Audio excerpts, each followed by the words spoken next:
Karena banyak yang DM terkait video tentang kritik filosofis epistemologis terhadap Protestantisme terlalu ilmiah dan banyak istilah teknis, saya akan menjelaskan dengan sebuah ilustrasi lebih sederhana agar mudah dipahami umat Katolik yang tidak belajar filsafat atau teologi. Bayangkan gereja Katolik sebagai kapal besar yang dibuat langsung oleh Kristus. Kapal ini dibangun dengan kokoh, memiliki peta perjalanan yang lengkap, serta nahkoda dan awak kapal yang berpengalaman.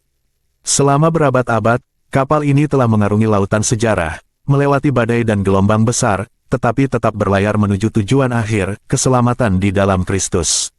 Di kapal ini, ada makanan dan air yang cukup untuk semua orang. Ini melambangkan sakramen-sakramen yang memberikan rahmat dan kehidupan rohani. Ada juga lampu dan mercusuar yang menunjukkan arah. Ini adalah ajaran gereja yang terjaga oleh magisterium, sehingga para penumpangnya tidak tersesat.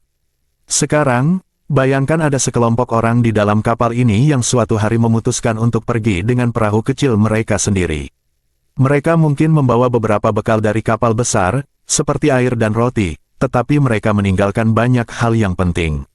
Mereka tidak lagi memiliki peta perjalanan yang penuh, tidak ada nahkoda yang pasti, dan bekal mereka lama-kelamaan akan habis.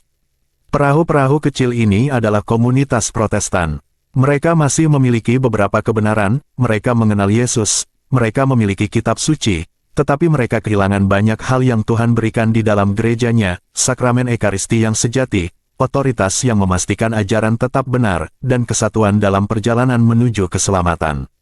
Karena tidak ada nahkoda yang sama, setiap perahu kecil mulai berlayar ke arah yang berbeda. Ada yang tetap dekat dengan kapal besar, ada yang semakin jauh, dan ada yang bahkan mulai membuat peta mereka sendiri. Inilah mengapa ada begitu banyak denominasi Protestan dengan ajaran yang berbeda-beda. Sementara itu, kapal besar tetap berlayar, menawarkan tempat bagi siapa saja yang ingin kembali. Kristus membangun kapal ini bukan untuk ditinggalkan, tetapi untuk membawa semua orang dengan aman ke tujuan akhir. Dan meskipun perahu-perahu kecil itu masih memiliki beberapa bekal, mereka tidak memiliki kepenuhan yang hanya ada di dalam kapal besar yang dibuat oleh sang pemilik laut itu sendiri.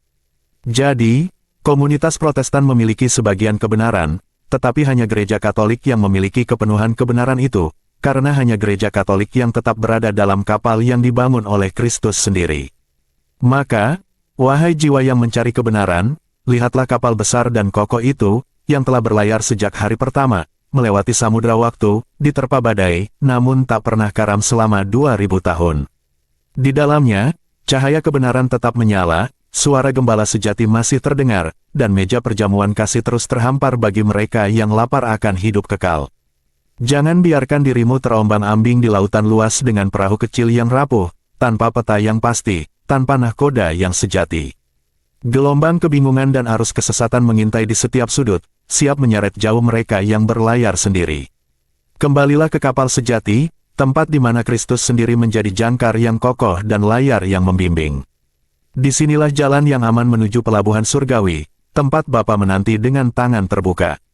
Sebab hanya dalam bahtera ini, dalam gereja yang kudus dan apostolik, perjalanan kita akan mencapai tujuannya, bukan sekadar mengarungi lautan dunia, tetapi berlabuh dalam pelukan kasih abadi di surga. Dominus vobiscum, salve.